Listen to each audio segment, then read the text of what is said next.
김지의 돌직구쇼에 오신 여러분 반갑습니다. 김지입니다. 저는 오늘도 저희 돌직구쇼 생방송이 이루어지는 오픈 스튜디오 앞에 나와 있습니다. 오늘부터 본격적인 사전투표가 시작됐습니다. 사실상 대선 투표 시작된 겁니다. 오늘 아침 6시부터 사전투표가 시작됐는데 열기가 벌써부터 뜨거운 것 같습니다. 현장에 나가 있는 영상 저희 잠시 후에 받아보겠고요. 사전투표 용지 모형을 저희가 뽑아봤습니다. 보시는 것처럼 4번 국민의당 안철수 후보 이름 옆에는 사퇴라가 표기되어 있고 9번 새로운 물결 김동연 후보 이름 옆에도 사퇴라고 표기가 되어 있습니다. 사전투표는 현장에서 투표용지를 뽑기 때문에 사퇴라고 출력이 되지만 본투표는 미리 뽑아놨기 때문에 사퇴 표시가 없다라고 합니다. 사표 무효표 안 나오게 잘 투표하셔야겠습니다. 저는 비가 오나 눈이 오나 매일 아침 이곳에서 여러분을 기다리겠습니다. 김지의 돌직구쇼 지금 라이브로 시작합니다. 잠깐만요.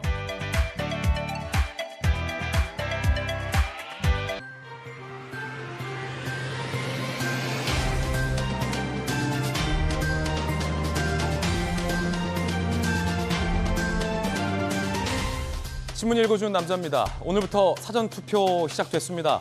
저도 오늘 생방송 마치고 사전투표할 겁니다. 여러분의 소중한 투표 꼭 행사하시기 바라겠습니다. 사전투표율이 매우 높을 것으로 예상됩니다. 아직 투표 초기인데 이제 시작인데 지난 선거들에 비해서 투표율이 높다라는 분석도 벌써부터 나왔습니다. 이 열기 과연 누구를 향할 걸까요? 상당히 궁금해집니다. 오늘 조간신문 함께 하시죠. 4가지 키워드 준비되어 있습니다. 먼저 첫 번째 키워드부터 공개하겠습니다. 첫 번째 키워드는 바로 이겁니다. 스타트, 시작. 동아일보 2면에서 싣고 있는 이 기사, 스타트. 어떤 기사일까요? 지금 공개하죠. 스타트. 사전투표 스타트. PCR이 양성 나오기 전이라면, 다시 말해서 스스로 자가 진단을 했을 때 두 줄이 나왔다 하더라도 일반인과 함께 투표할 수 있게 됐다. 이거 논란입니다. 만약에 그 양성이면은 그냥 투표하게 둔다라는 건데 어쨌든 PCR 확진받은 분들은 내일 오후 6시 직전 투표장에 가야 합니다. 신분증, 주민등록증, 운전면허증, 학생증 등을 챙겨가시기 바라겠습니다. 코로나19 확진자 수가 오늘 역대 최다 수가 나올 것이라는 전망이 나오고 있어서 과연 확진된 자가격리자들이 투표를 할 건가 말 건가도 이번 대선에서 중요한 변수가 될 것 같습니다. 여론조사 전문가에게 잠시 후에 물어보겠습니다. 두 번째 키워드 공개합니다. 두 번째 키워드는 바로 이겁니다. 어디로? 한겨레신문 4면이 묻고 있습니다. 어디로? 함께 보시죠. 윤, 박빙 판세 승기, 안 지지표 3분할, 전문가도 갑론을박, 안철수 후보, 윤석열 후보의 단일화, 안철수를 지지했던 안철수 지지 표심, 누구에게 향할까? 궁금하시죠?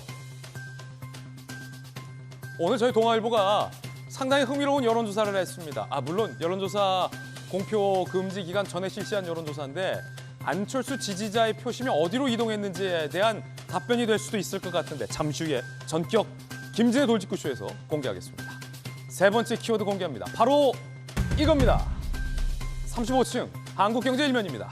경제 소식 함께 보시죠. 오랫동안 묶여 있었던 서울 아파트 35층 규제 사라진다. 오세훈표 2040 플랜입니다. 9년 만에 층고 제한이 폐지돼서 이제 재개발된 아파트는 36층, 40층짜리 아파트도 들어설 전망입니다. 자, 이어서 마지막 키워드 공개합니다. 마지막 키워드 무엇일까요? 함께 보시죠. 바로 141대 5. 경향신문 5면이 싣고 있는 141대 5는 바로 이겁니다.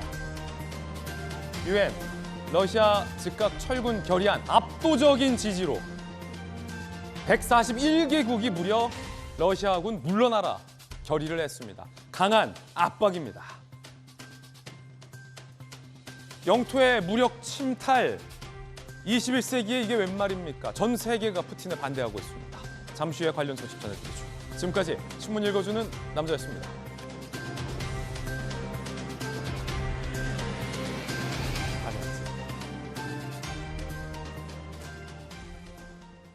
오늘 함께 하신 분들, 사전투표 개시날 함께 하신 분들 소개해드리겠습니다. 대한민국 최고의 여론조사 전문가 배종찬 소장님, 국민의힘 선대본 공보실장 박정아 실장님 나오셨습니다.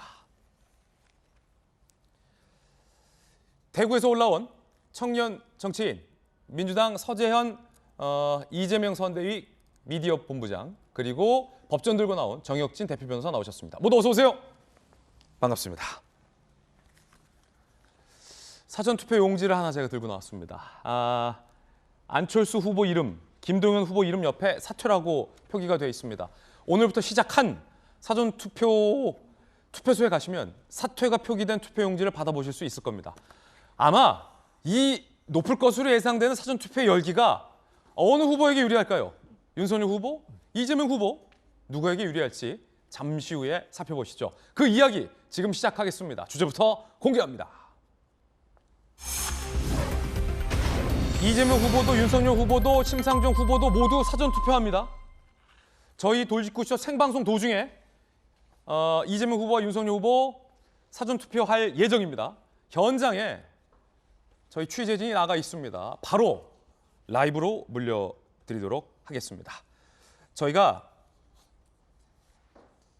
오늘 오전 서울역에 사전투표에 나선 시민들을 취재했습니다.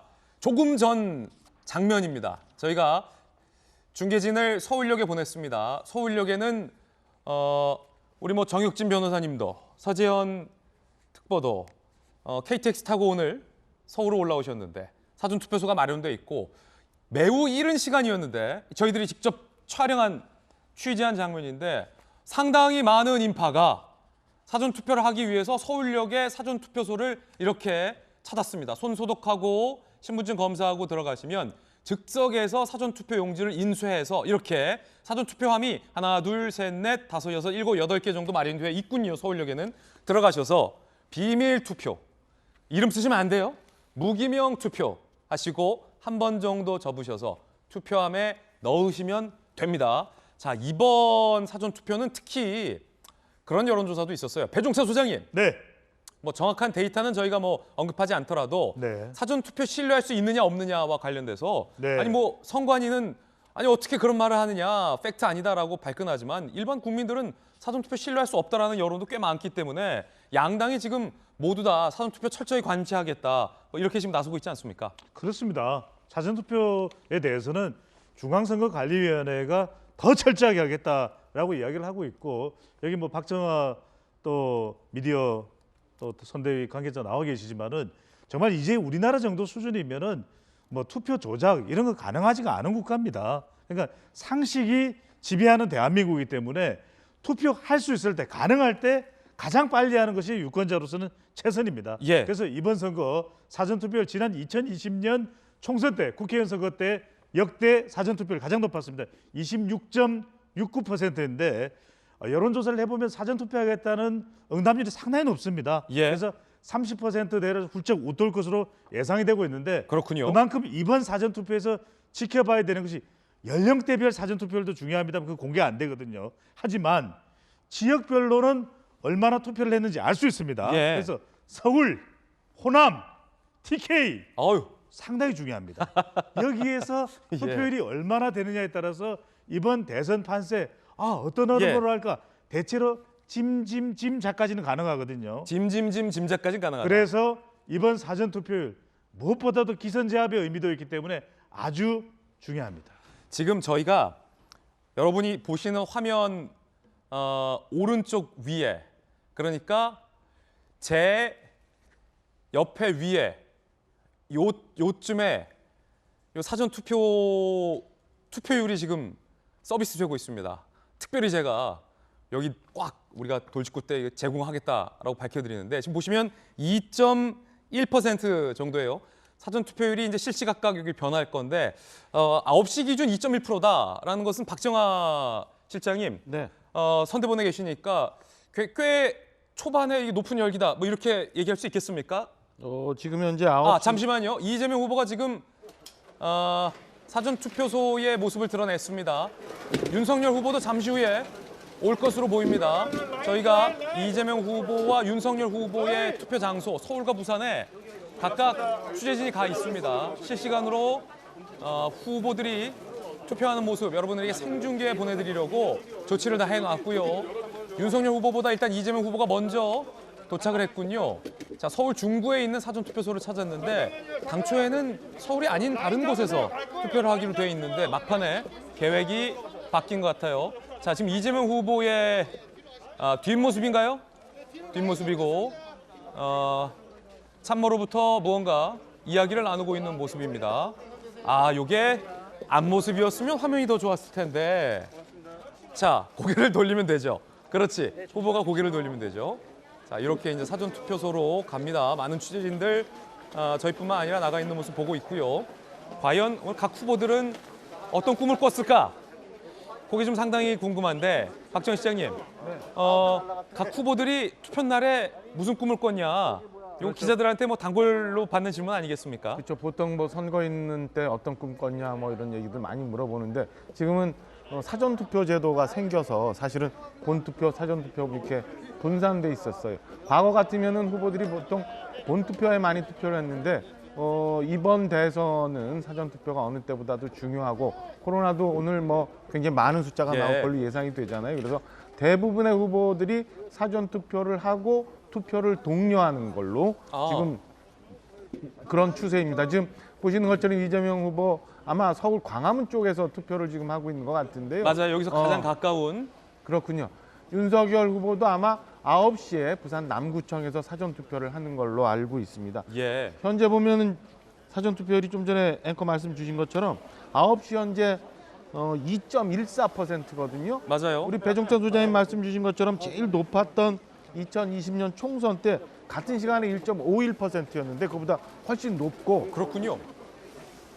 굉장히 열기가 뜨거운 것 같고요. 그럼요. 그 지난 2017년 때 대선 때 1.39%였거든요. 예. 그러니까 그보다 훨씬 높게 지금 투표율이 네. 나오고 있는 상황입니다. 자, 지금 저희가 가장 생생하게 여러분들에게 실시간으로 전해드리기 위해서 화면이 조금 거칠 수 있습니다. 하지만 화질은 지금 깨끗하게 지금 잘 송출이 되고 있고 이재명 후보와 주변에 인파들이 워낙 많고 장소가 협소해서 지금 생생한 장면 그대로 전해드리고 있어요. 마치 우리가 지금 각 후보자 뒤에서 사전 투표하느라 줄 서 있는 듯한 그런 느낌까지 좀 받을 정도의 어떤 생생함 전해드리고 있고 자, 계속 좀 보여주시면 박정아 실장님 네. 뭐 이거 대권 주자라고 해서 따로 들어가는 거 없네요. 다 줄 서서 가네요. 아, 그럼요. 똑같이 다 줄 서서 가는 거죠. 그리고 지금 뭐 출근 시간이 지났지만 조금 출근 시간에 바쁘게 지금 투표하시는 분들도 많잖아요. 그러니까 당연히 줄 서서 가고 지금 취재진들이 굉장히 많이 엉켜 있는 것 같아요. 그래서 굉장히 혼잡한 모습을 좀 보이고 있습니다. 아, 지금 대권 주자라도 저 줄 서야 된다.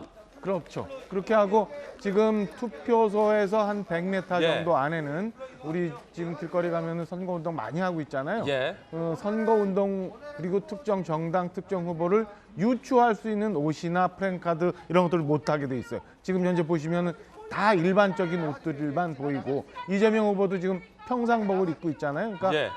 투표소 인근 100m 안에서는 선거운동을 할 수 없는 상황에서 지금 후보들이 투표를 독려하기 위해서 사전 투표를 하고 있는 모습입니다. 자, 지금 지지자가 이재명 후보를 알아봐서 뭔가 얘기를 하고 있는 모습도 보여요. 줄 서서 지금 사전 투표를 기다리고 있는 장면이고 사진 한 장 찍어달라 뭐 이렇게 얘기를 하고 있는 것 같아요. 후보와 이야기를 나누고 있는 건 지지자의 어떤 모습도 실시간으로 저희가 생중계해드리고 있습니다. 잠시 후에 이제 윤석열 후보는 부산에서 사전 투표를 할 예정이고요.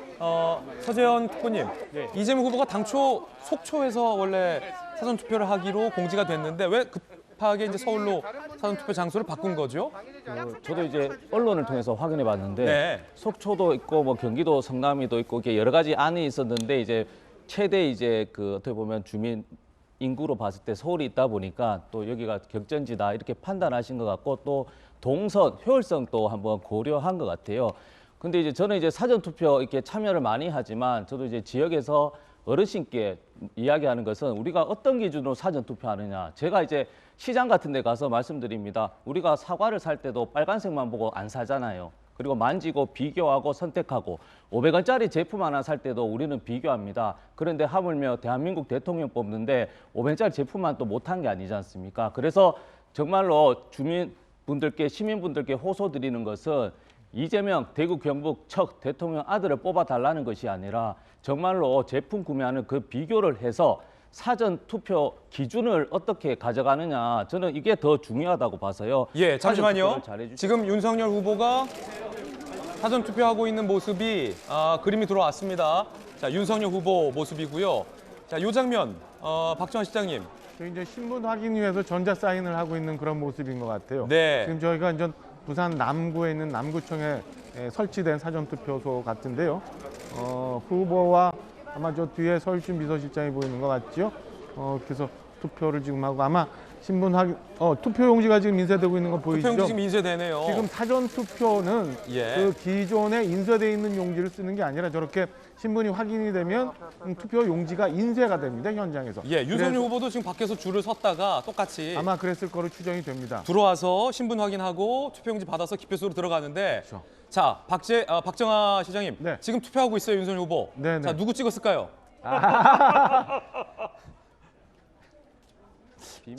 참 쑥스러운 일일 것 같아요. 본인을 아마 찍었겠죠. 당연히. 당연히 본인 찍었겠죠. 하지만 비밀 투표라 알 수 없어요. 단정할 수 없어요. 추정입니다. 예. 오래 투표하시네요. 이렇게 하고 나와서 이제 상당히 지금 투표 시간이 지금 굉장히 오래 하시네요. 이게 예. 꼼꼼히 뭐 보는 듯합니다. 자, 지금 조금 전에 윤석열 후보가 투표를 한 장면 보고 계시고요. 같이 들어갔던 서울준 의원은 예. 아마 투표를 하고 투표함에 상당히 투표용지를 지금 넣고 투표 고민을 하고 계신 그게 아니라 부분을- 제가 그 도장을 찍고 이게 마를 때까지 기다렸다가 꼼꼼히 이게 접고 있는 거 아닌가. 마를 때까지. 네. 이게 왜냐면 안 마르고 접으면 혹여 잘못될 수 있으니까. 그러면 한 표 날아가니까 네. 지금 마를 때까지 기다렸다가 지금 접어서 봉투 안에 넣고 이제 투표함에 넣는 모습을 보고 계십니다. 윤석열 후보는 저게 이제 사실은 투표를 하고 나서 현재 주소지인 서울로 지금 이동을 해야 될 예. 거예요. 그러니까 저기 봉투까지 지금 접고 하느라고 시간이 좀 걸렸던 것 같습니다. 예. 자, 전주의 의원, 저희 돌직구쇼 전주의 의원 모습도 마지막에 한 카트 포착이 됐습니다. 이재명 후보와 윤석열 후보의 사전투표 장면 보셨습니다. 똑같습니다. 지금 보신 대선 후보들이 한 투표용지랑 여러분이 투표하실 사전투표 용지는 동일한 투표용지입니다. 자, 이 민주주의의 가장 기본 핵심 가치죠. 대선 후보가 행사하는 한 표의 가치와 우리 국민 여러분이 행사하는 한 표의 가치는 동등하다. 글쎄요, 어쩌면 저는 대선 후보가 자기 이름 찍는 한 표보다도 진짜 국민 여러분이 찍는 한 표 한 표의 가치가 더 크다라고 저는 믿습니다. 여러분의 소중한 한 표 꼭 행사하시길 바라겠습니다. 그런가 하면 심상정 후보도 사전투표를 했군요. 조금 전 장면입니다. 안녕하세요. 서울 종로구에서 심상정 후보가 사전투표하는 모습 영상으로 들어왔습니다. 역시 노란색 의상을 장착한 모습이고요.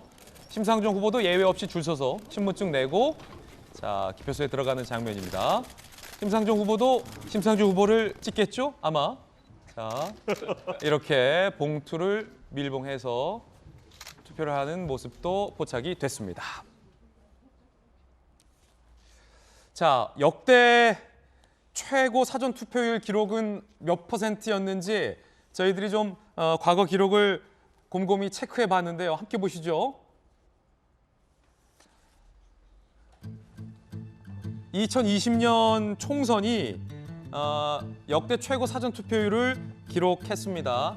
당시 1,174만여 명이 사전 투표를 했고 기억하시는 것처럼 저 사전 투표 결과가 쏟아지면서 많은 지역구들의 투표 결과가 바뀌었습니다. 여기 계신 박정하 우리 실장님이 원주에서 출마했는데 사전 투표가 쏟아지면서 선거 결과가 바뀌어서 아쉽게 낙선했던 기억도 있고 아픈 기억을 반대의 기억도 있고 자 그런데 당시 사전 투표율이 26.7% 조금 전 박정하 실장이 언급했던 수치와 같습니다. 그런데 요거를 환산을 해봤어요 저희가. 전체 투표한 사람들, 왜냐면 투표하신 분도 있고 불가피 못하신 분도 있으니까 투표하신 유권자 대비 사전투표 비율, 이게 상당히 중요할 겁니다. 그게 40.3%였습니다. 절반에 조금 못 미치는 사전투표율이었다라는 거죠. 그렇기 때문에 사전투표는 매우 중요하다. 아마 올 대선, 오늘부터 지금부터 지금 시작되고 있는 사전투표율은 전체 투표 대비, 배두차 소장님, 네. 더 늘어나지 않겠습니까? 40.3%보다? 그렇습니다. 그러니까 지난 국회의원 총선 때 2020년 때가 26.7%, 정확하게는 26.69%였거든요. 네. 근데 전체 투표자 대비하면은 40%가 살짝 넘는 수준이었다. 그렇다면 오늘 30% 내일까지죠. 30%대 후반까지 가면 전체 투표자의 거의 절반 될 거예요. 예. 그러니까 사전 투표는 이건 추정 분석에 의해서 분석 시스템에 의해서 포함될 뿐 직접 투표자의 출구 조사가 가능하지가 않거든요. 예. 그러니까 3월 9일 날 7시 30분 물론 개표 방송은 채널 A입니다. 예. 근데 출구 조사까지도 이거 어떻게 될까? 과연 본 선거일 날 약 한 50%의 투표자만 가지고 절반 정도의 투표자만 가지고 예측이 가능할까? 정말 역대 대선에서는 이런 우려까지는 안 했거든요. 그럴 수도 있을 정도로 이번 대선 사전 투표율 표심도 알 수 없는 데다가 내일까지 확진자까지도 투표를 할 수 있습니다. 사전 투표도. 그렇기 때문에 이번 사전 투표의 투표율이 어떻게 되느냐.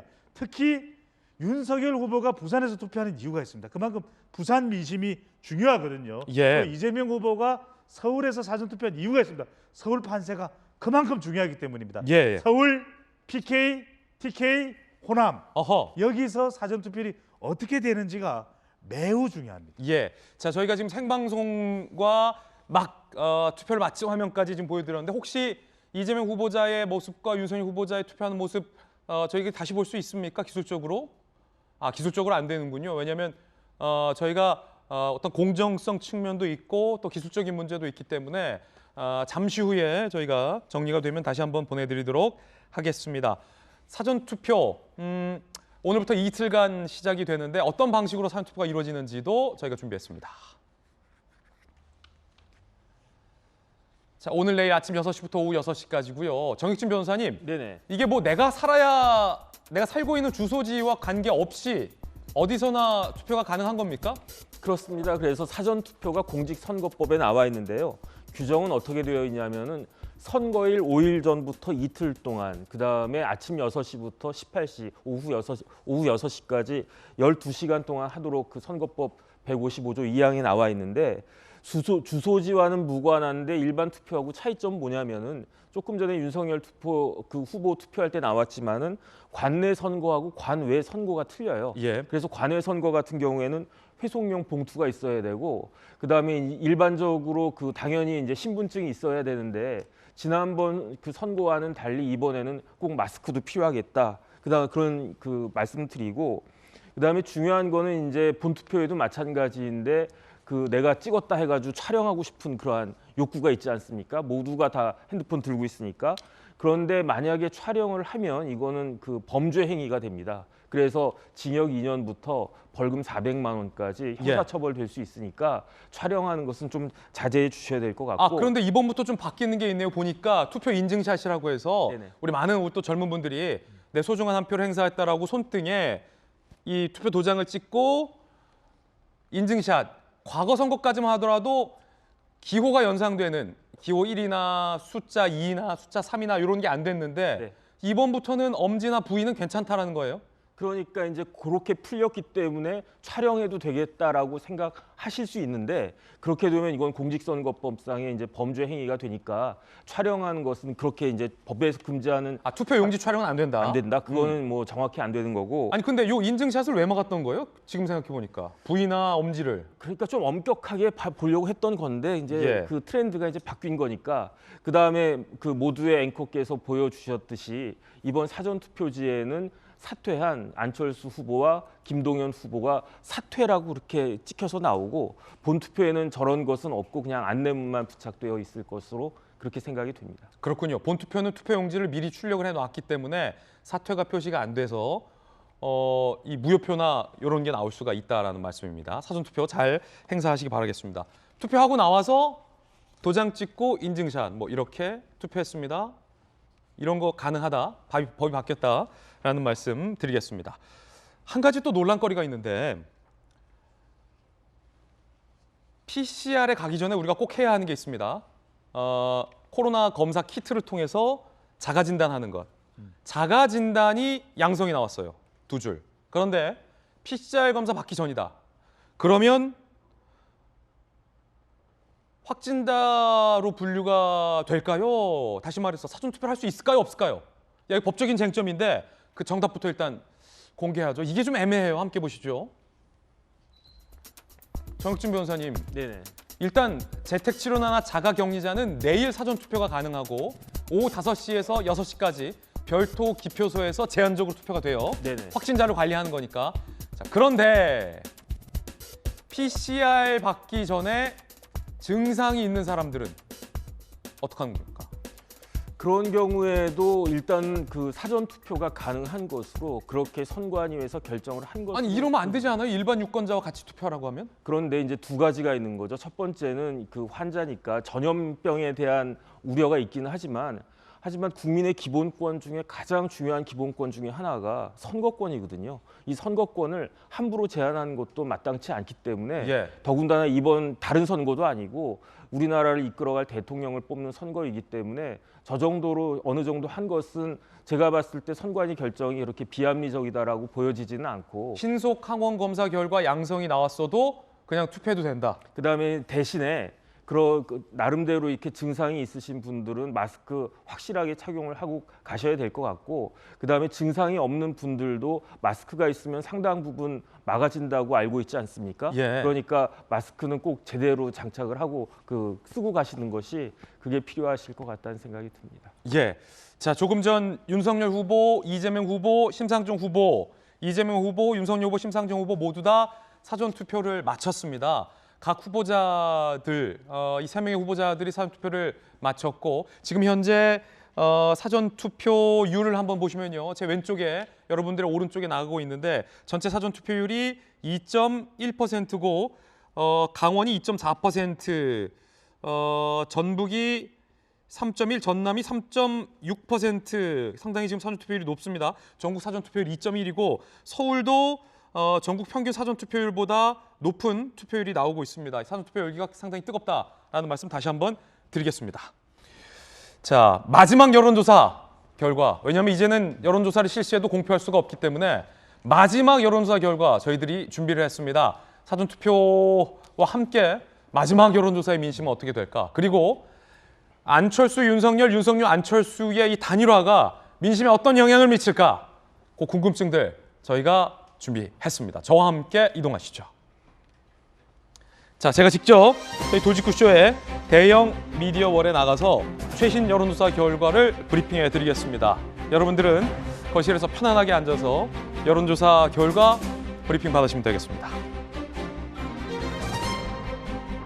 자, 오늘 저희 동아일보가 실시한 다자대결 여론조사 결과입니다. 여론조사 공표 금지 기간 직전까지 실시된 여론조사입니다. 참고하시면 될 것 같고요. 그렇기 때문에 이 단일화 직전까지 실시된 여론조사이다라고 말씀드리겠습니다. 다자대결 결과 오늘 동아일보 보도하고 있는데 이재명 후보 39.4%, 윤석열 후보 42.1%, 심상정 후보 3.2%입니다. 단일화 직전에 실시된 여론조사이기 때문에 안철수 후보가 8.2%다라고 말씀드리겠습니다. 이 여론조사대로라면 관심사는 이 8.2%나 되는 안철수 후보의 지지율이 누구에게로 갔을까? 이게 하나의 굉장히 관심사겠죠. 배종찬 소장님, 오늘 저희 동아일보 여론조사 결과인데 일단 네. 39.4 대 42.1 그리고 안철수 8.2 어떻게 해석해야 되겠습니까? 오차 범위 내에서 윤석열 후보가 앞서가는 조사, 뭐 앞선다기보다는 이긴다기보다는 높은 수치겠죠.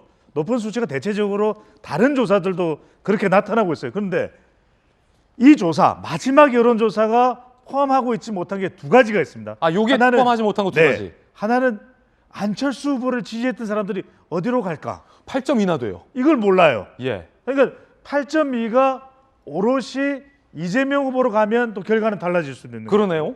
8.2가 오롯이 윤석열 후보 쪽으로 가게 되면 더 격차는 벌어지게 되는 것이고. 그럴 리는 없겠지만 단순 산수로 8.1을 더하면 이재명 후보는 47.6이 되고 윤석열 후보는 50.3이 되네요. 그렇죠.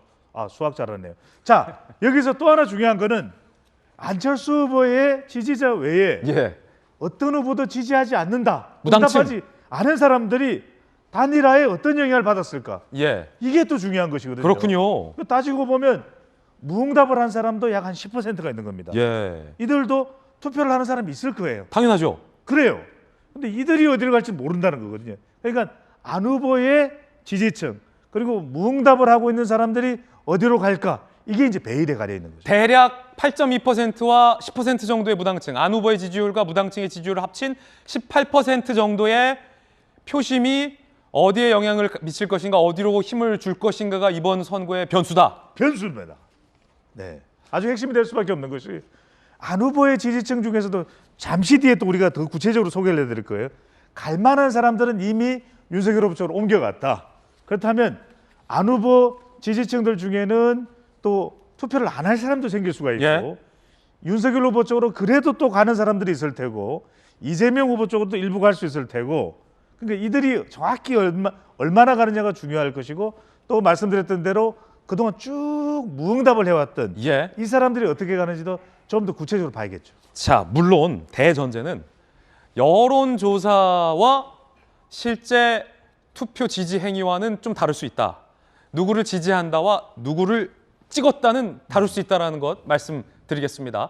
마지막 여론조사, 동아일보 여론조사 말고 다른 여론조사 기관 것도 저희가 한데 모아봤습니다. 종합해서 선물 세트처럼 보도해드리죠. 함께 보시죠. 마지막 여론조사 궁금하실 것 같아서 다 모았어요. 김진의 돌직구만 보면 됩니다. 엠브레인 퍼블릭, 중앙일보가 실시한 여론조사 다자 대결이에요. 이재명 40.4, 윤석열 43.7. 한국경제가 실시한 입소스, 문화일보, 엠브레인 퍼블릭, 이재명 41.9, 윤석열 43.7, 1.8%포인트. 자, 물론 단일화 반영 안 됐어요. 다자 대결이에요. 한국갤럽 머니투데이, 이재명 39.2, 윤석열 40.6, 격차는 1.4%포인트. 자, 마지막 여론조사, 그러니까 공표할 수 있는 최대치 다 보여드리고 있습니다. 어떻게 해석해야 됩니까? 자, 이 조사에서 같은 조사기관 엠브레인 퍼블릭인데 차이가 다르죠. 아, 요 두 개가 그렇죠. 같은 같은 조사기관이에요. 조사기관이에요. 엠브레인 퍼블릭인데 중앙일보 엠브레인 퍼블릭만 빼면은 결과 차이가 1.8, 1.4 이게 가장 최근입니다. 그렇군요. 그러니까 엠브레인 퍼블릭도 문화일보 조사가 더 최근이거든요. 예. 그럼 더 최근은 1몇 %대 포인트 차이다. 붙었고 또 붙었다. 깻잎 반의 반장 차이다. 아, 지금 지난주는 반장이었는데 또 거기서 줄었어요. 반의 반장 차이다. 반의 반장으로. 그런데 말입니다. 이 조사 모두는 단일화가 포함이 안 된 거죠. 아, 어떻게 단일화가 될까? 포함이 안 된 거예요. 어떻게 될까? 답답해요. 답답하십니까? 답답해요. 그래서 준비했습니다. 오늘 동아일보가 실시한 여론조사 또 있는데 저희가 돌직구쇼에서 지금 전격 공개하겠습니다. 단일화시 지지율. 물론 이 조사 단일화가 되고 난 뒤에 실시한 여론조사 아닙니다. 직전에 실시한 여론조사인데 단일화가 된다면 누굴 지지하시겠습니까? 라는 여론조사입니다. 단일화시 지지율 이재명 후보 39.0, 윤석열 후보 45.5가 나왔습니다.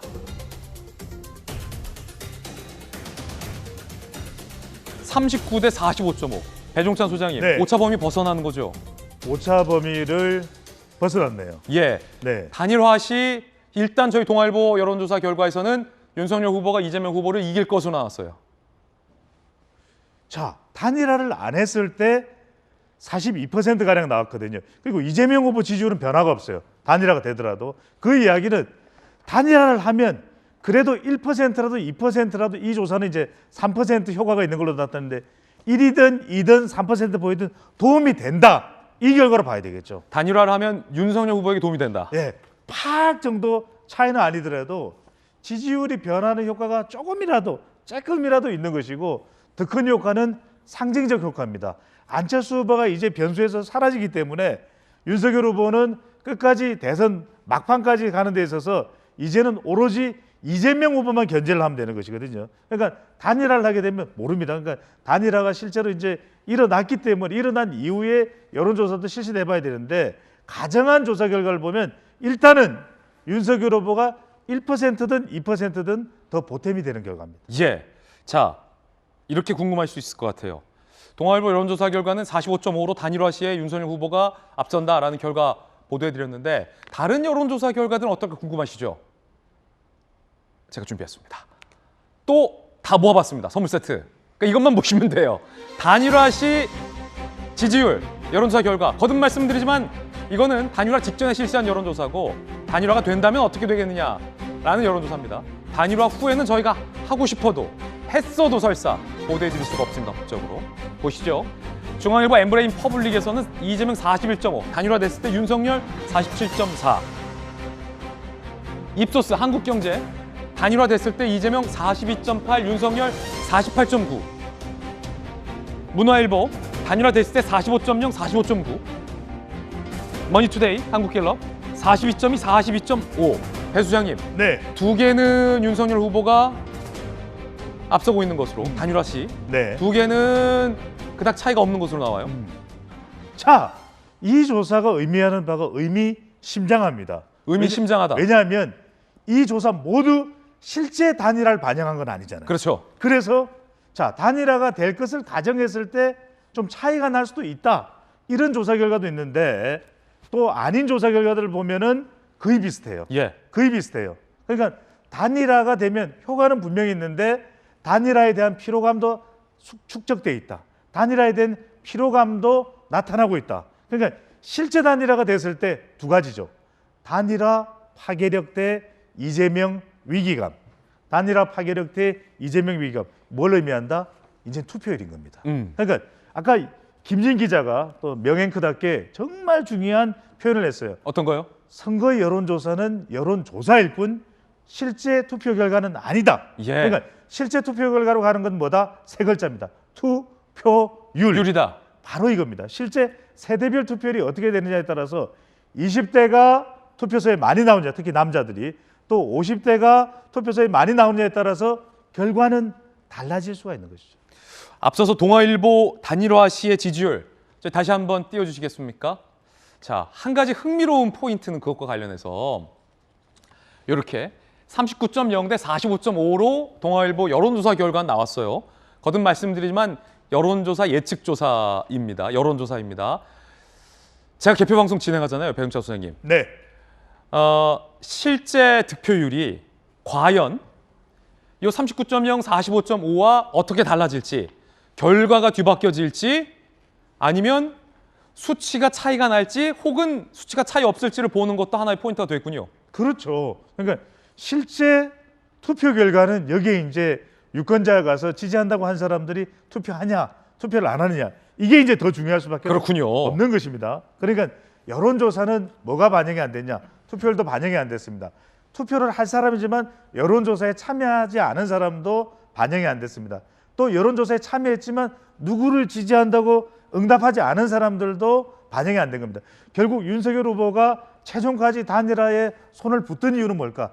최대한 불확실성을 제거하기 위한 것인데 그렇군요. 마지막 불확실성은 바로 투표율입니다. 예, 투표율이 그만큼 중요하다. 그래서 저희 돌직구쇼 화면 여러분들이 보실 때의 오른쪽 상단부에 투표율 실시간으로 보내드리고 있습니다. 하나 재밌는 여론조사 또 있습니다. 뭐냐면 과연 앞서서 제가 서두에서 질문드렸던 것, 안 후보의 8에서 10% 정도의 이 지지율 표심이 과연 누구에게 얼마큼 이동할까가 이번 선거에서의 가장 최대 변수, 단일화의 가장 최대 변수일 터인데 오늘 저희 동아일보가 그 여론조사 실시했습니다. 지금 그 결과 공개합니다. 단일화 시 안철수 후보를 지지하던 지지자들은 과연 누구에게 마음을 줬을까? 누구에게 움직이고 있을까? 안철수 후보의 지지층입니다. 8에서 한 10% 정도 대략 보일 수 있고요. 그 안철수의 지지층 중에 절반 가까이 49.1%는 윤석열 후보에게로, 동아일보 여론조사 결과, 그리고 안철수 지지자의 23.7%, 대략 24% 가까이는 이재명 후보에게 움직일 것으로 여론조사가 결과 발표됐습니다. 그리고 19.3%, 꽤 높은 수치예요. 20%는 아직 마음의 결정을 못한 것 같아요. 누구 찍을지 모르겠다, 지지할 사람이 없다라고 응답을 했습니다. 배준철 소장님, 여기서 네. 중요한 거는 제가 보기에 49.1 대 23.7은 기존에 예측했던 수치대로 나왔는데 20% 가까운 아직 마음을 못 정한 분 등이 투표 시에 이 두 분 중에 누구를 지지할 건가도 되게 중요할 것 같아요. 그럼요. 자, 두 가지를 발견할 수 있습니다. 첫 번째, 하나, 예, 안철수 후보 지지층이 그래도 윤석열 후보 쪽으로 많이 간다. 이미 갈 사람들은 많이 갔음에도 불구하고 아직도 남아있는 사람들 중에서도 단일화를 하면 그래도 조금이라도 더 윤석열 후보 쪽으로 많이 가고 있다. 그래서 단일화를 할 수밖에 없었다. 그런데 압도적으로 8, 90%나 안 후보를 지지하던 사람들이 윤 후보 쪽으로 가는 건 아니거든요. 예. 이건 근 파괴력은 제한적일 수 있다. 두 번째가 더 중요합니다. 자, 보이는 안철수 후보의 지지층들은 어떻게 옮겨가는지 동아일보, 채널A, 리서치 조사를 통해서 단독으로 확인 가능합니다. 그런데 두 번째, 안 보이는 유권자. 예. 누구죠? 아직까지도 표심을 결정하지 않은 MZ세대 부동층. 예. 그리고 여성 중도층은 모르겠지 이겁니다. 그러니까 이들이 단일화를 보고 난 이후에 어떤 판단을 하냐. 특히 우리 돌직구를 통해서 계속 돌직구처럼 강조하고 있는 여성 중에서도 30대, 40대, 50대 여성 가정주부층. 예. 이들은 몰라요. 단일화도 생각 안 했던 겁니다. 어허. 그리고 국민의당에서는 단일화에 대해서 반발도 있고 재외 국민들은 6시간, 7시간 걸려서 운전해서 가서 투표했는데 안철수 후보 왜 사퇴해? 김동연 후보 왜 사퇴해? 이렇게 얘기하는 사람도 있습니다. 이들이 과연 안 보이는 유권자, 조사로도 이제는 알 수가 없는 유권자인 30대, 40대, 50대 여성 가정주부층이 어디로 가느냐가 더 중요해진 거죠. 더 중요해졌다. 배종찬 소장님과 정말 흥미로운 여론조사 민심의 동향을 살펴봤습니다. 배 소장님, 네, 개표 방송 어디 보실 겁니까? 채널 A입니다. 김진입니다. 감사합니다. 배종찬 소장님과 함께했습니다. 저희가 준비한 이제 본격적인 이야기 시작하겠습니다. 어제 저희 돌직구쇼에서도 거의 생방송으로 심야에 일어났던 단일화의 비하인드를 취재해서 가장 발빠르게 보도해드렸는데 오늘 많은 매체들이 그래서 도대체 윤석열 후보와 안철수 후보가 앉아서 강남 모처에 앉아서 어떤 대화를 주고받았냐 이거를 각 매체들이 상세하게 취재했습니다. 저희 동아일보는 거의 마치 그 현장에 있는 것처럼 상세하게 취재를 했습니다. 저희 돌직구쇼에서 그 이야기 지금부터 전해드리겠습니다. 주제부터 공개합니다. 윤의 손을 들었는데 베일에 쌓인 파괴력. 자, 과연 이 파괴력이 얼마일지 궁금합니다. 퀴즈 드립니다. 안철수 후보와 윤석열 후보, 윤석열 후보와 안철수 후보는 심야 새벽에 강남 모처에 마주 앉아서 무엇을 주고 받았을까요? 총리직 혹은 정말로 조건 없는 것? 근데 예상외로 편의점 맥주를 주고받았다고 합니다. 함께 보시죠. 편맥이라고 젊은 층들이 불러요. 아마 우리 서재원 특보가 가장 익숙한 단어일 것 같은데 편맥, 줄여서 편의점 맥주. 아, 편의점에서 급하게 맥주 한 잔씩을 사왔다. 편맥에 풀린 단일화. 심야 회동 막전 막후. 그젯밤 10시 TV 토론 후 2시간 뒤 강남의 장제원 의원의 매형집. 근데 이 매형은 그냥 매형이 아니라 안철수의 동그라미 재단 이사장을 하셨던 매형이다. 윤석열, 장제원, 안철수, 이태규 만나 편의점 캔맥주 4캔. 그러니까 딱 두당 1캔. 1인당 1캔. 1일 1캔씩이에요. 4캔 따서 분위기가 풀렸다. 윤석열 후보가 짠 한번 하자. 뭐 그 시간이니까 어디서 맥주를 사오겠어요. 편의점밖에 없죠. 딱 한 사람당 1캔씩. 어떤 맥주를 드셨을까? 짠 한번 하자. 이태규 의원, 누구로 단일화 하겠냐? 회동이 끝나갈 무렵 안철수 후보 물어봐서 뭐 하겠냐? 내가 기자회견 하겠다 라고 안철수 후보가 웃으면서 사퇴 의사를 표명했다라고 해요. 굉장히 분위기가 좋았군요. 윤석열 후보, 안철수 후보를 끌어안으며 이젠 우리가 동지다. 자, 요거는 회동 끝나고의 대화를 조선일보 기자들이 취재한 거고 정말 중요한 회동 시의 대화는 잠시 후에 저희가 공개하겠습니다. 일단 박정환 실장님, 네. 편의점 맥주가 동원됐다라는 게 재밌고 네. 회동이 잘 끝나고 이태규 후보 의원이 안철수 후보 측의 이태규 의원이 농담으로 던진 거예요. 자, 그러면 자 누가 사퇴하실래요? 이렇게 하니까 안철수 후보가 웃으면서 누가 사퇴하긴 누가 사퇴하지 내가 기자회견 하겠다 하니까 윤석열 후보가 끌어안았다 라는 장면 정확합니까 취재가? 굉장히 세밀하게 취재가 된 것 같아요. 여러분. 편의점 맥주 4캔 산 거 맞습니까? 4개인데 제가 저게 300ml짜리인지 500ml짜리를 확인을 못했는데 4개는 맞았던 것 같습니다. 왜냐하면 보통 3+1이잖아요. 보통 요즘에 맥주 그렇죠. 편의점 맥주가. 4개 10,000원. 그래서 4분이 있었으니까 4개를 샀던 것 같아요. 예. 안철수 후보가 웃으면서 내가 기자회견 하겠다.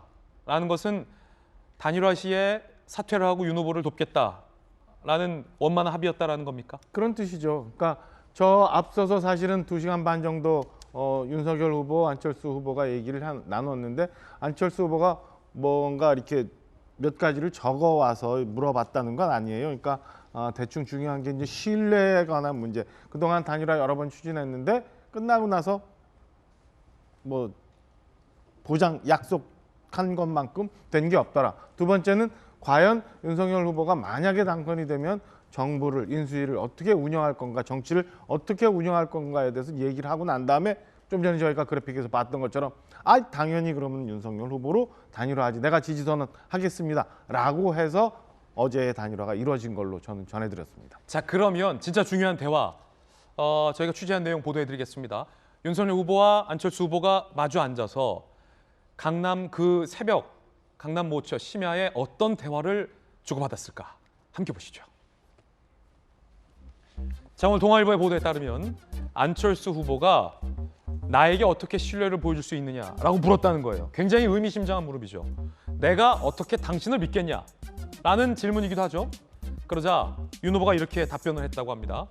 종이 쪼가리가 뭐가 필요하겠냐? 날 믿어달라. 성공한 정권 함께 만든다면 그게 안철수의 미래가 아니겠느냐? 상당히 의미심장한 질문들이 답변과 질문이 오고 갔습니다. 성공한 정부 만들 구상 있느냐? 안철수 후보가 물어봤어요. 거의 돌직구 질문이에요. 180석 민주당을 어떻게 돌파할 거냐? 당선이 돼도 지금 민주당이 거대 정당인데 어떻게 해결하겠냐? 그러니까 윤석열 후보가 나의 장점은 결정이 빠른 것. 다만 그 결정은 혼자 하지 않고 의논한다. 사람을 널리 쓰겠다. 어떻게 합당할 것이냐?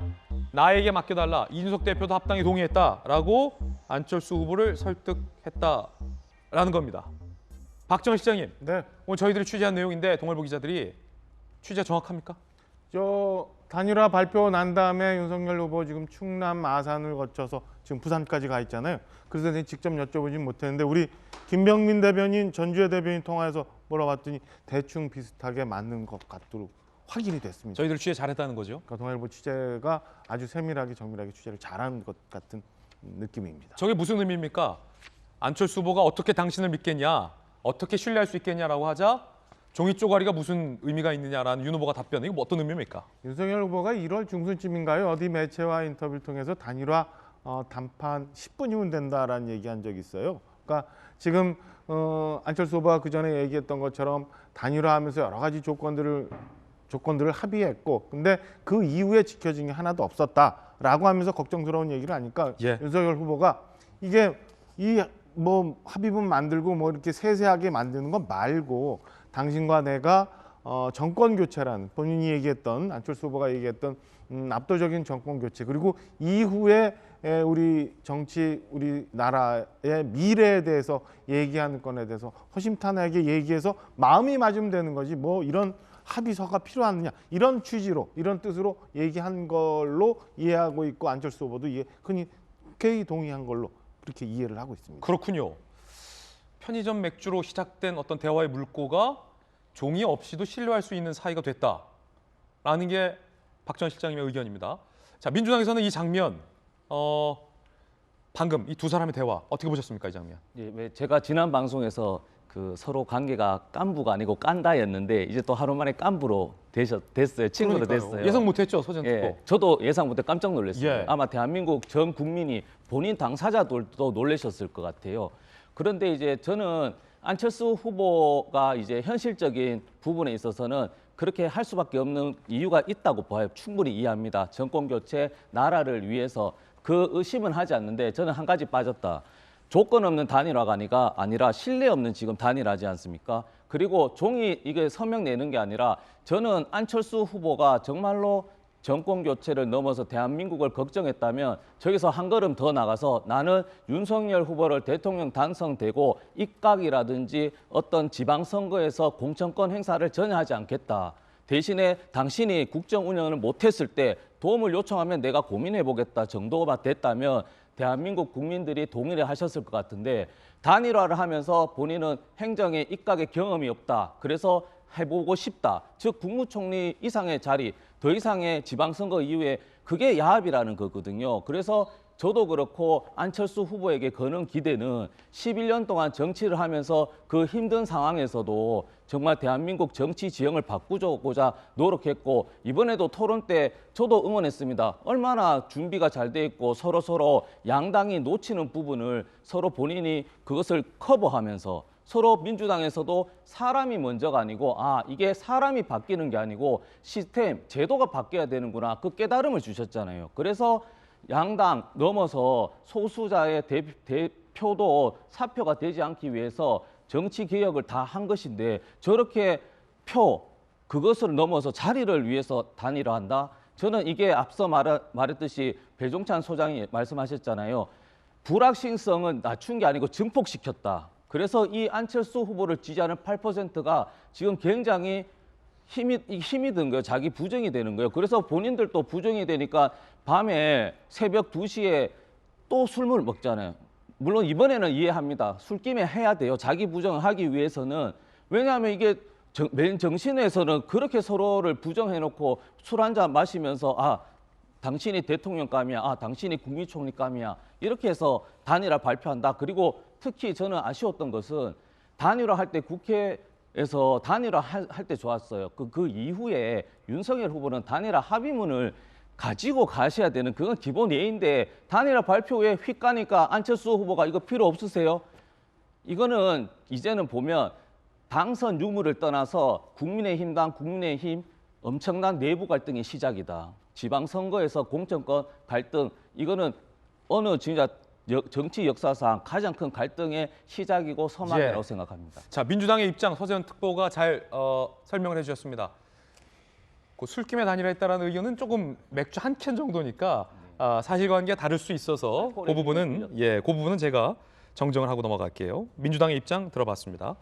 안철수 후보가 이렇게 얘기했습니다. 이야기 들어보시죠. 제가 국회의원으로서 여러 가지 열심히 입법 활동을 했습니다만 그걸 직접 성과로 보여주는 그런 행정적인 업무는 하지 못했습니다. 저는 이번 기회를 통해서 더 좋은 나라로 만드는 그런 변화의 모습을 보여드리고 제 실행력을 증명해서 그분들께 보답하겠습니다. 자, 자연스럽게 단일화가 되고 나서 안철수 후보가 어떤 역할을 맡느냐에 주목하고 있습니다. 일각에서는 총리나 당대표 혹은 공동 인수위에 무언가를 맡는 건 아니냐라는 전망도 나오고 있습니다. 함께 보시죠. 자, 박성배 변호사님, 지금 많은 언론들에서 추측하기로는 공동 인수위원장, 국무총리, 합당 후 당권 도전 이렇게 세 갈래로 좀 보고 있는 것 같아요. 어떻습니까? 안철수 대표가 명시적으로 어떤 역할을 맡을지 언급은 하고 있지 않습니다. 아직은 윤 후보가 당선되지 않은 상황이기 때문에 당선을 전제로 이 문제를 논의한다는 것 자체가 국민들에게 썩 좋게 보이지는 않는다는 점을 감안한 것으로 보입니다. 그렇지만 누구나 예상 가능하듯이 단일화는 이번 선거에서 상당히 중요한 변수로 작용할 것이고, 윤 후보가 당선될 경우에는 안 대표의 역할을 결코 과소평가할 수 없습니다. 당연히 그동안 입법부에서만 활동해왔고 행정부에서 역량을 발휘할 기회를 찾지 못한 안 대표가 국무총리 등 내각의 주요한 구성원이 되거나 인수위 과정에서부터 각종 인사에 직접 관여함으로써 공동정부 구상에 실질적으로 관여하는 모양새가 그려질 가능성이 상당히 높아 보입니다. 예, 자, 과연 어떤 모습으로 안철수 후보가 역할을 할 것인가에 대한 궁금증도 현재는 있는 상황입니다. 그 가운데 이준석 대표는 당권과 관련해서 살짝 견제구를 날리는 듯한 발언도 포착됐습니다. 들어보시죠.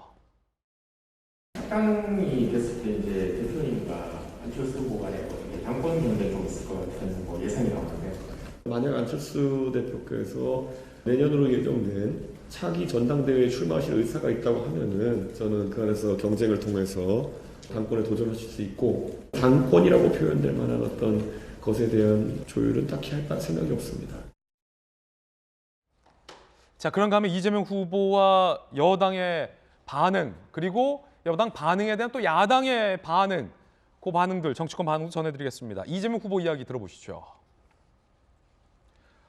과연 안철수, 윤석열, 안철수 후보의 단일화에 대해서 이재명 후보는 어떤 반응을 보였을까요?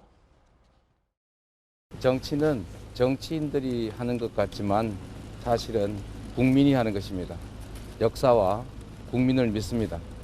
민생, 경제, 평화, 통합의 길을 꿋꿋하게 걸어가겠습니다. 네, 감사합니다. 나중에 또 말씀드릴게요. 네, 감사합니다. 혹시 안철수 후보님이랑은 어떤 접촉을 해보셨는지. 정익준 변호사님, 네네. 이재명 후보가 차분하게 정치는 국민하는 것이다. 역사 국민을 믿겠다라고 했는데 추가 질문을 받지 않았습니다. 네네. 요 장면도 좀 흥미로운 대목이었는데 왜냐하면 윤석열 안철수 후보가 단일화 협상을 했던 게 토론회 직후 새벽이었잖아요. 그리고 토론회가 있던 그 순간 장제원, 이태규 의원이 모처에서 회동을 하고 있었는데 네네. 그 시각 이재명 후보는 이 사실을 꿈에도 알 수가 없었죠. 네. 그래서 토론회 말미에 안철수 후보에게 이재명 후보가 TV 토론에서 러브콜을 보냈단 말이에요. 네네. 그 이후에 단일화가 이루어졌고 그 직후에 기자들에게 받은 질문이었습니다. 네네. 안철수 후보에게 손을 내미셨는데 입장이 있느냐. 네. 이재명 후보 답을 하지 않았어요. 이 장면 어떻게 보셨습니까? 그러니까 이재명 후보가 잠든 사이에 경천 동지할 일이 벌어진 거죠. 그렇게 표현할 수 있겠군요. 네네. 그다음에 정치는 국민이 하는 것이다. 저는 이재명 후보가 아주 정확한 말씀을 하셨다라고 생각을 해요. 그러니까 안철수 후보가 무엇을 요구했습니까? 여론조사를 통한 경선을 통한 단일화를 요구를 했는데 그것이 많은 사람들한테 어떻게 비추어졌느냐? 이것은 정치적 횡재를 기대하는 것이 아닌가 이런 생각들을 많이 했거든요. 그런데 안철수 후보는 주요 4후보 중에 유일하게 이과 후보예요. 그렇습니까? 네네. 아, 2명은 그러네요. 변호사. 네. 심상정 후보도 그 역사교육 전공하셨으니까 이과를 전공하신 분은 안철수 후보다. 그다음에 안철수한테 기대하는 건 그렇기 때문에 과학적이고 합리적인 걸 기대하는데 지금 그 보여지는 행태는 어떤 행태였느냐? 정치적 횡재, 그러니까 사행성을 기대하는 모습 아니냐? 이런 압력이 알게 모르게 무의식적으로 안철수 후보에게 굉장히 강력하게 가지 않았을까? 저는 그런 생각이 들거든요. 그런 국민들의 그 생각들이 안철수 후보를 움직이는 아주 중요한 동력 중에 하나가 된 것이 아닌가. 그래서 그런 의미에서라도 이재명 후보의 저런 말씀은 굉장히 정확하게 사태를 본 것이다. 저는 그렇게 생각을 합니다. 이재명 후보 입장에서는 다소 안철수 후보에게 내민 손이 민망할 수 있겠군요. 민망해졌군요, 상황이 좀. 그렇게 돼서 굉장히 실망을 갖다가 할 것이라고 저는 생각을 갖다가 합니다. 왜냐하면은 제가 어떻게 생각을 했냐면 안철수 후보의 가치는 그 스스로의 지지율을 높임으로써도 있지만 더 큰 가치는 어디에 있느냐? 이재명 후보와 윤석열 후보의 격차가 좁아지면 좁아질수록 그 가치는 폭등할 것이다. 이거는 이재명 후보와 그 윤석열 후보 둘 다 잘 알고 있었을 텐데 결국 최종적인 승자는 윤석열 후보가 된 거 아닌가 싶습니다. 이 안철수 후보 구애와 관련해서 네네. 서특보. 네. 그러니까 이제 선거를 이기기 위해서 구애했지 않았다로 부정하진 않죠. 당연히 선거에서 이기기 한 건데, 근데 민주당도 그렇고 이재명 후보 저도 그렇고요. 안철수 후보에게 손을 내민 것이 아니라 안철수 후보를 지지한 국민들에게 저희들은 당론으로서 안철수 후보가 꿈꿔왔던 새로운 정치 지형을 시스템, 제도화로 개혁하겠다고 해서 그 부분에 대해서 저희들이 안철수 후보가 비록 몸은 윤석열 후보한테 갔지만 그 뜻은 저희가 당선 여부를 떠나서 계속 지지하고 그 법을 개혁해주고 그걸 이제 원하는 대로 국민이 원하는 대로 해주겠다 약속을 하는 것이죠. 예. 김동연 후보는 이제 후보자에서 사퇴했죠. 이재명 후보의 지원 유세를 했는데 바로 다음 날 안철수 후보와 윤석열 후보의 단일화 소식이 커지면서 이 김동연 이재명 단일화의 뉴스가 좀 많이 줄어든 측면도 있습니다. 김동연 후보는 어떤 반응 보였을까요? 들어보시죠. 이들은 나라의 비전은 뒤로 제쳐놓고 어떤 자리에 어떤 권력을 나눌 것이라고 묻습니다. 왜냐하면 이익에 따른 야합이기 때문입니다. 김동연 후보 주장은 김동연 후보와 이재명 후보와의 단일화는 정상적이지만 윤석열 후보와 안철수 후보와의 단일화는 야합이다라고 주장하고 있습니다. 민주당 주요 인사들의 이야기도 들어보시죠. 윤석열 안철수 후보 단일화를 보니까 확실히 이제 결집이 돼서 이기겠다는 생각이 드는데 여러분 동의하십니까? 안철수 후보에다 보내는 이 공개 협박 메시지 이런 것이 아니었을까 라는 의심을 받기에 충분하죠. 사실은 안철수 후보의 정치 생명을 놓고 거래가 있었던 건 아닌가, 이런 의문이 든다는 거죠. 이 야합은 정치 교체가 아니라 기만 정치입니다. 안 뭡니까? 아니 하도 철수를 많이 해서 이름을 자꾸 잊어먹었어. 안철수입니까? 윤석열 같이 무능한 사람을 찍으면 1년이 안 지나서 내 손가락을 후회하게 될 것이다. 안철수 후보의 손가락이 어디 갔는가? 온 국민이 궁금해서 찾기 시작했다. 자, 김동연 후보와 민주당 후보들은 민주당 의원들은 야합이라고 비판하는 의견을 내놨습니다. 자, 그러면 이에 대해서 야당은 과연 어떤 입장 내놨을까요? 야당에서는 내로남불이다라고 비판을 했습니다. 함께 보시죠. 이재명, 김동연 단일화는 통합이고 윤석열, 안철수 단일화는 야합이냐? 민주당의 내로남불 DNA는 절대 불변하다라고 얘기하고 있습니다. 자, 요거 토론해 볼게요. 여야 두 분 그리고 변호사 두 분께. 이재명, 김동연은 단일화는 정상이고 윤석열, 안철수는 야합이다. 이게 김동연 전 후보와 민주당 의원들의 주장인데, 자, 일단 야당의 박정아 실장님 어떻게 보십니까? 뭐 더 붙일 것도 없는 것 같아요. 이게 지금 이재명 후보는 김동연 전 후보, 안철수 전 후보를 향해서 다 통합이라는 명분으로 구애를 했어요. 심지어는 단일화가 있던 어제 새벽 직전에 있었던 토론회에서도 그렇게 했어요. 그리고 김동연 후보와의 단일화를 통해서 통합을 해나간다고 얘기했는데, 윤석열 후보와 안철수 후보가 단일화한 거는 야합이고 자리 나눈 거라고 얘기를 해요. 이게 지금 그 국민들이 과반 이상 정권 교체를 꼭 해야 된다고 생각하는 아주 기본적인, 아주 볼 수 있는 본보기인데, 저는 민주당 사람들이 아직도 그거를 못 느끼고 있어서 저렇게 한날 한시에 동시에 이루어지는 일을 내가 한 건 통합이고 쟤들이 한 건 야합이다라고 얘기하는지 모르겠어요. 그리고 또 하나, 뭐 본인들이 했던 건 통합이라고 얘기했는데, 자, 촛불 이후 문재인 정부 탄생 이후 5년간 국민들 너무 많이 기다렸어요. 근데 그동안 뭐 했어요? 그리고 지난 총선 180석 만들어주고 난 다음에 정치개혁 국민들 기다려왔는데 그동안 뭐 했어요? 그런 진정성 하나도 없이 투표일 일주일 남겨두고 정치개혁한다고 그러고 국민통합한다고 하는 거를 글쎄 얼마나 많은 국민들이 인정할까, 이해할까, 저는 궁금합니다. 예, 서장특보. 예, 그러니까 이제 윤석열 후보 TV 광고 보면 면접관 나오지 않습니까? 국민 면접관. 우리가 국민의 입장에서 면접관인데, 윤석열 후보와 안철수 후보는 야합이고 이재명 후보와 김동연 후보는 왜 통합이냐 설명을 해드리면, 면접관들에게 저희가 보면 신입 채용을 할 때도 팀별 미션이 있지 않습니까? 팀별 미션을 주셨잖아요. 그래서 후보자들 간에 TV 토론을 저희는 했습니다.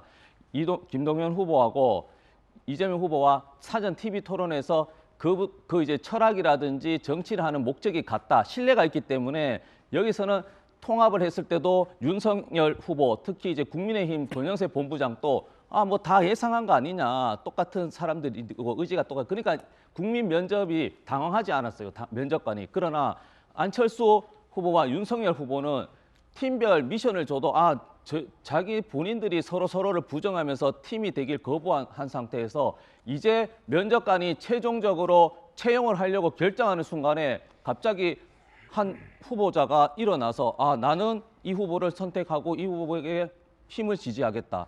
그러면 면접관 입장에서는 되게 당황스러운 거거든요. 공정해야 됩니다, 채용도. 그래서 저도 면접관 채용을 했지만 저도 후보 채용하려고 하시는 분을 훌륭하게 봤다가 네 수고하셨어요 하는데 갑자기 한 분이 일어나셔가지고 1분 동안 또 자기 어필을 하세요. 그래서 제가 점수를 낮게 줬습니다. 왜냐하면 규칙이 있고 그 과정을 보셨기 때문에 저는 그래서 국민들도 통합과 야합의 기준은 명백하게 구분하고 계신다고 생각합니다. 자, 지금 저희 스튜디오에서 여야 의견이 정확하게 나눠지죠. 이게 지금 현재 여야의 의견입니다.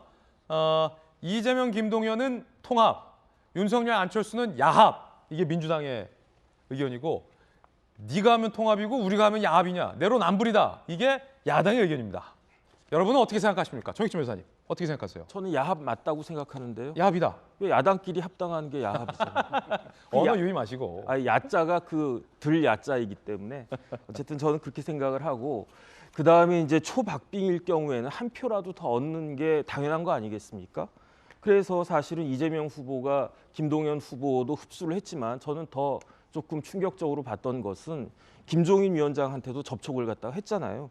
그 뭐 지금은 흑묘 백묘가 중요한 게 아니고 표를 가져오는 거, 그다음에 이런 것들이 합종연회 해가지고 정치력 발휘하는 것이 저는 맞다라고 생각을 갖다가 했는데 이것을 지금에 와가지고 야합이라고 비난하는 것은 오히려 민주당한테 스스로 뭐 자책하는 그런 꼴이 아닌가 그런 생각이 들고, 저는 이 상황을 어떻게 보냐면요, 야구로 치면은 9회 초에 2사 만루인데 10대 9로 야당이 이기고 있었어요. 그래서 2사 만루인데 이걸 딱 잡고 내가 9회 말에 역전을 갖다 하면 되겠다라고 생각을 했는데, 그런데 그 앞서가던 10대 9로 앞서가던 야당 팀이 말로 홈런 친 거죠. 그러니까 이제 9회 말에 그 5점을 어떻게 회복할 수 있을 것인가, 굉장히 그다음에 이제 시간은 없지 않습니까? 고민은 많을 거다라는 그런 생각은 듭니다. 물론 이게 말로 홈런이 될지 아니면은 뭐 파울볼이 될지는 현재로서는 알 수 없다라는 말씀. 아니요, 말로 홈런은 쳤는데 그런데 9회 말에 뭐 6점 얻으면 역전이 되겠죠. 아, 그렇죠. 그런데 그것이 있으니까. 가능할 것인지 기대 좀 한번 지켜볼 만하지 않나 싶습니다. 정익준 변호사의 의견이었습니다. 박성일 변호사는 어떻습니까? 이게 야합이냐 아니면 내로남불이냐 이게 지금 맞붙고 있는데. 민주당이 이재명 후보와 김동연 후보의 통합을 두고 야당의 야합과는 차별화된다는 주장에는 나름대로의 근거는 있습니다. 예. 물론 김동연 후보는 현 정부의 경제부총리를 지낸 인사이다 보니 김동연 후보와의 결합을 통합으로 평가할 수 있을지 상당히 의문이 드는 것은 사실입니다. 그렇지만 김동연 후보가 후보로 나서면서 내걸었던 기치가 정치, 경제, 사회 각 분야의 기득권 타파였습니다. 이 기득권 타파를 주장하는 김동연 후보를 이재명 후보가 끌어안음으로써 내가 당선되는 것은 정권의 연장이 아니라 이른바 정치 교체라는 논리 구조를 내세우고 있습니다. 이 주장을 유권자들이 어떻게 받아들이느냐에 따라서 통합으로 볼 것인지 야합으로 볼 것인지 판단될 것으로 보입니다. 아울러 야권의 경우에는 사실 선언문은 의미가 없죠. 윤 후보와 안 후보가 서로 선언문을 작성한다고 하더라도 법적 구속력도 없고 결국 서로 간의 신뢰 문제인데 현 정부 정권 교체가 이루어져서 윤 후보가 당선돼 새로운 정부가 구성될 경우에는 두 후보 간에 결국 인사와 국정운영 철학이 어느 정도 공유될 수 있을지를 두고 결국 야합인지 통합인지 판별할 수 있을 것 같습니다. 아마 인사 문제는 표면적으로도 갈등이 드러날 수 있지만은 국정운영 철학은 한쪽은 나름대로 상대의 의사를 충분히 반영해 준다고 생각하지만 다른 쪽은 내 의사가 충분히 반영되지 못한다고 평가할 수도 있을 것 같습니다. 결국 안 후보를 지지해왔던 지지자들이 향후 윤 후보가 집권할 경우에 어느 정도 안 후보의 국정운영 철학이 반영되는지를 보고 그 이후에 야합인지 통합인지 사후에 판단할 수 있을 것 같습니다. 예. 자, 그런가 하면 제외 국민들은 투표가 좀 빨랐는데 김동연 후보를 지지했던 안철수 후보를 지지했던 표가 사표가 되게 됐습니다. 반발도 있습니다.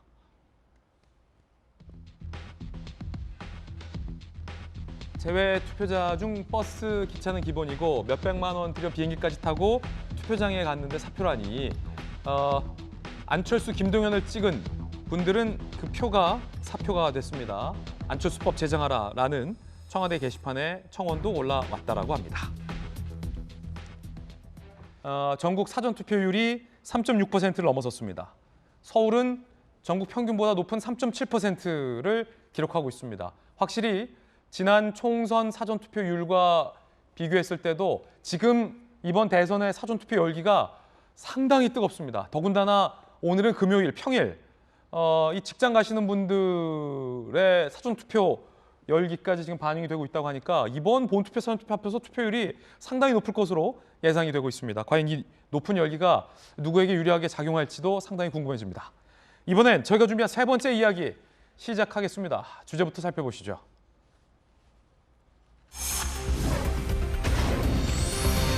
수도권 강원, 부산, TK. 저희가 수도권과 TK에 각각 노란색으로 강조를 한번 해봤습니다.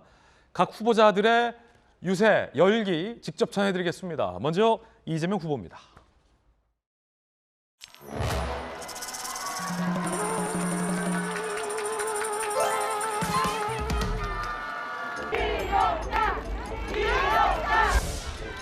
네, 귀엽다 합니다. 이재명 후보께 귀엽다, 귀엽다.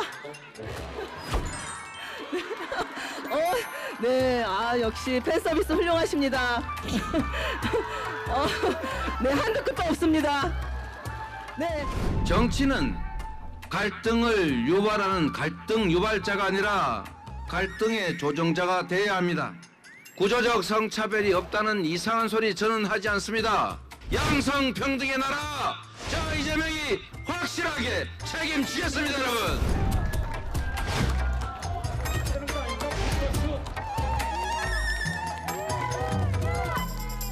저희는 가치와 철학을 함께 공유하면서 대한민국의 비전을 설계하고 미래를 만들겠습니다. 여러분 함께 힘을 합칩시다. 자, 이번에 윤석열 후보의 유세 장면입니다. 함께 보시죠. 제가 충청의 아들이고 공주의 아들 아닙니까, 여러분? 다 아시죠? 충청권 광역철도 좋아! 빠르게 가!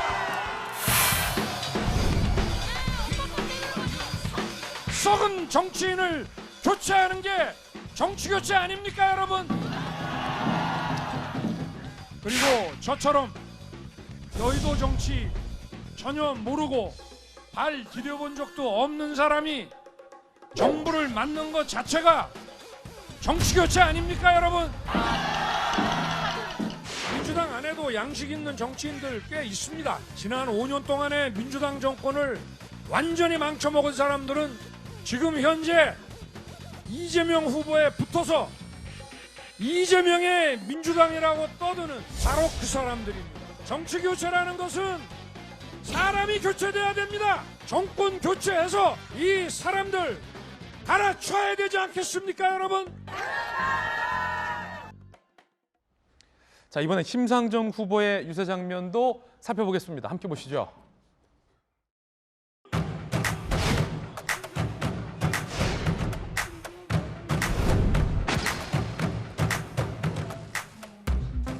이번 대선에서 안철수 후보와 경쟁하고 협력하며 거대 양당을 넘어서는 정치 변화를 이뤄내기를 기대했던 저로서는 매우 안타깝고 유감스럽습니다. 기득권 양당 정치를 교체하고 다당제 전환을 바라는 시민들은 이제 부담 없이 저 심상정에게 소신 투표 해주시기 바랍니다. 사표는 없습니다. 자, 심상정 후보의 유세 장면도 보셨습니다. 10시 기준 사전 투표율을 말씀드리면 지난 재보궐 때보다 상당히 높습니다. 지난 총선 때보다 4.15 총선이었죠. 10시 기준 사전 투표율이 2.52%였고 그 2.52가 사전 투표 역대 최다 투표율이라고 저희가 기록했었는데 찾아보니까 지금 전국이 3.6%. 그러니까 10시 기준으로 지난 국회의원 선거 때 2.52였는데 그게 최대였는데 그거보다 훨씬 높습니다. 3.6%고 지역별로 보면 서울이 현재 3.7%의 사전 투표율, 그리고 대구가 2.9%로 현재는 가장 사전 투표율이 대구가 낮습니다. 전남이 6.3%로 사전 투표율이 가장 높습니다. 상당히 높은 사전 투표 열기를 보여주고 있습니다. 박정희 실장님. 일단 여러 가지 감안해 볼 수 있죠. 우선은 지금 이번 대선에 대해서 어느 때보다 관심이 높기 때문에 역대 가장 높았던 2020년 총선보다도 지금 훌쩍 10시 현재 훌쩍 1.1%포인트 이상으로 좀 높은 투표를 박 보이고 있고. 박 실장님 지역구 있는 강원도 4.1로 굉장히 높은 사전 투표율이 상황이네요. 전국 투표율보다 높아요, 현재. 네, 그러니까 아마 그 양쪽 지지층이 그 어느 때보다도 지금 결집을 하고 있는 모습을 보이는 것 같고요. 다만 이전 그 전통적으로 지난 총선에서의 부정선거 논란이 좀 있었잖아요. 그렇기 때문에 전통적으로 좀 보수 우쪽 성향을 보이는 아직도 이 선거에 대해서 공정성에 대해서 좀 걱정하시는 분들은 조금 투표를 좀 꺼려하시는 분들이 있어서 그래서 아마 대구 지역 같은 경우는 좀 낫지 않나 이런 생각도 좀 듭니다. 예, 자 유세 장면까지 전해드렸습니다. 이번엔 저희가 준비한 다음 순서입니다. 뜨거운 소식 두 가지 준비를 해봤습니다. 이번 대선에서 이 코로나19에 확진이 돼서 자가격리된 분들의 숫자도 하나의 변수가 될 겁니다. 연령층 투표율과 연결될 수 있기 때문입니다. 자, 첫 번째 소식부터 실루엣의 정치 공개하겠습니다. 함께 보시죠.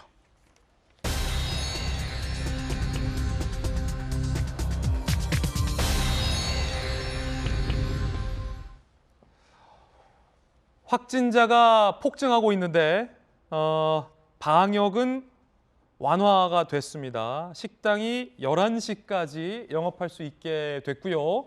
오늘 코로나19 최다 확진자가 나왔습니다. 26만 6,853명. 당초 정부 대선 당일 전후 확진자 23만 명대 예상을 했는데 지금 이미 한참 남았는데도 26만 명을 넘어섰습니다. 문제는 지금 이렇게 매일 23만, 24만, 25만, 26만, 20만 명을 넘어서는 확진자 수가 전국에서 나오면 이분들이 투표날까지 자가격리 대상이에요. 그러면 벌써 이렇게 누적되는 투표 당일 자가격리 대상이 뭐 예컨대 100만 명 혹은 뭐 200만 명이 된다면 이분들이 과연 본투표를 하겠느냐라는 게 지금 사실은 여야 간의 정치적인 쟁점입니다. 박승우 변호사님, 특히 자가격리 대상인 분들은 사전투표도 오늘은 못 하시고 내일 5시에서 6시 때 일부에서만 그 짧은 기간에만 한정적으로 할 수 있기 때문에 사전투표를 확진자가 다 할 수 있을지도 걱정이고 더 사실 문제는 본투표예요. 이렇게 확진자가 지금 계속 누적되잖아요. 그럼 자가격리하고 있는 분들이 진짜로 수십만 명은 넘어설 텐데 투표날. 그 투표날에 확진자가 투표할 수 있는 시간이 제한적이지 않습니까? 투표를 못하는 분들도 꽤 많겠군요. 제가 알기로는 본투표일에도 확진자나 자가격리자가 정해진 시간에만 투표소에 도착하면 제한 없이 투표를 할 수 있는 것으로 알고 있습니다. 결국 확진자, 자가격리자들이 어느 정도 투표 의지를 갖고 있는가에 달려 있다고 보는 게 더 정확할 것 같은데 그렇군요. 사전투표가 됐든 본투표가 됐든 본인이 반드시 이번 대선에서 표를 행사하겠다는 의지를 가지신 분들이 많다면 그분들은 투표소에 도착해서 상당한 불편감은 따르겠지만 결국 투표는 종결할 수 있을 것으로 보입니다. 확진자, 자가격리자가 상당히 폭증하면서 이들의 표심이 어디로 쏠릴지가 더 궁금한 요차라고 평가할 수 있는데 이 현 정부의 방역 조치에 대해 어떻게 평가하는지 그 표심도 이번 대선에 상당한 영향을 미치지 않을까 싶습니다. 그렇군요. 본 투표 날에도 확진자가 도착만 하면 그러니까 몇 시부터 몇 시까지인데 그 몇 시까지 안에 도착만 하면 투표를 할 수 있다는 말씀이십니까? 그런데 한꺼번에 수많은 사람들이 몰려들면 어떡합니까? 한꺼번에 수많은 사람이 몰려든다면 기술적인 문제가 되겠죠. 선관위가 적절한 조치로서 이미 확진자나 자가격리자가 아닌 사람들이 오후 6시에 투표를 종결했습니다. 관련 장비들을 적절하게 배치하고 관련 투표소들을 통합하거나 분리하는 방식으로 투표소에 찾아온 확진자, 자가격리자들이 온전하게 투표를 안전하게 종료하고 복귀할 수 있도록 조치를 취하는 기술적인 방안들은 결국 선관위가 적절하게 마련할 책임이 있다고 평가할 수 있습니다. 그렇군요. 확진자와 격리된 유권자들은 신분증을 소지하고 미리 관할 보건소장이 발송한 외출 안내 문자를 투표 사무원에게 제시를 해야 합니다. 그리고 방역 수칙을 준수해서 외출이 됐을 경우에만 투표날 투표를 할 수 있고 사전 투표도 마찬가지다라는 건데 야당에서는 이 부분 상당히 우려하고 있던데 맞습니까? 그죠. 그러니까 사실은 지금 코로나가 26만 명 넘는잖아요. 그리고 그 누적돼서 한 5일간이면은 100만 이상 하면 130만 명 정도가 되는 거예요. 그래서 저희가 만약에 본투표인 날 이렇게 코로나 확진자가 폭증을 할 경우 투표를 못하는 상황이 오면 과거 35만 표로 이 승패가 갈린 적도 있었거든요. 그러니까 130만 명 이상 정도의 확진자가 나오는 경우는 전체 표심이 왜곡될 수도 있기 때문에 저희는 이제 지금부터라도 기회가 될 때마다 사전투표 꼭 해서 투표를 많이 높여라라는 지금 운동을 굉장히 많이 전개하고 있습니다. 예, 그런가 하면 김부겸 총리가 코로나19에 확진됐다라는 소식도 있습니다. 그러니까 총리도 피할 수 없는 게 지금 코로나예요. 사실은 방역의 총지휘자가 확진이 되고 있는 상황이기 때문에 우리 국민 여러분들의 건강이 더욱더 걱정되는 대목입니다. 그런가 하면 두 번째 소식도 살펴보겠습니다. 우크라이나로 가보겠습니다. 러시아와 우크라이나 사이에 2차 회담이 지금 종료가 됐고요. 일정 부분, 일정 구간 휴전을 하는 방안에 합의가 됐다고 합니다. 정혁진 변호사님, 네네. 민간인들 보호하기 위해서 민간인들의 대피 통로 주변은 일시적으로 휴전한다는 말씀이군요. 네네. 그런데 지금 많은 사람들이 어떻게 예상을 했냐면 개전 이후 일주일 이내에 아마 우크라이나가 뭐 이렇게 항복을 할 것이다. 항복과 가까운. 그런데 보니까 우크라이나의 항전이 뭐 대통령 중심으로 해서 엄청나게 강하고 게다가 이번 전쟁을 통해서 러시아는 굉장히 명분도 없었지만 실질적으로 러시아의 민낯이 드러난 것이 아닌가, 제대로 준비가 된 것인가 전쟁 관련해 가지고 그런 것들이 다 노정이 됐기 때문에 그 푸틴 대통령 입장에서는 빨리 그 휴전이라도 해야 되지 않나, 그런 그 입장으로 자꾸 내쫓기고 있는 것이 아닌가, 저는 그렇게 예측이 됩니다. 예. 자, 그런가 하면 우크라이나 시민이 건넨 빵에 러시아 군인이 오열하는 장면도 포착을 했습니다. 그 장면 저희도 준비했는데 함께 보시죠. Детей отдает подпушечное мясо. Они не знают, куда едут. Они просто... 자, 지금 러시아 군인이 사실은 우크라이나 국민들이 건넨 이 빵과 홍차를 건네면서 러시아 군인이 사실 뭐 전쟁하는 줄 알고 따라온 사람들이 많겠습니까? 들어보시죠.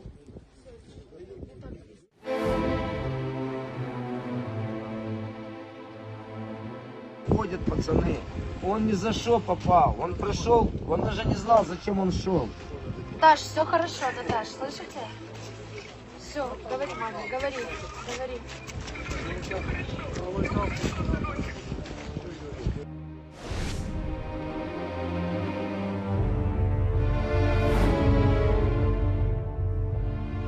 Мам, наши громят здесь больницы, детские сада, роддомы. Здесь жизнь мирная была, пока наш президент тут кое-что не натворил.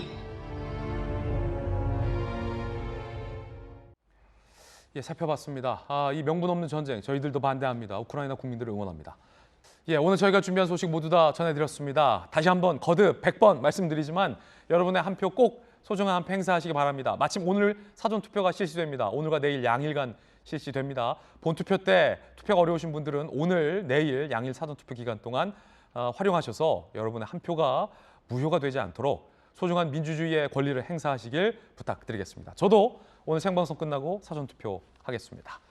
자, 저희들은 다음 주 월요일 아침 8시 50분에 풍성한 소식 들고 인사드리겠습니다. 오늘 하루는 분명 어제보다 나을 겁니다. 좋은 하루 되십시오. 고맙습니다.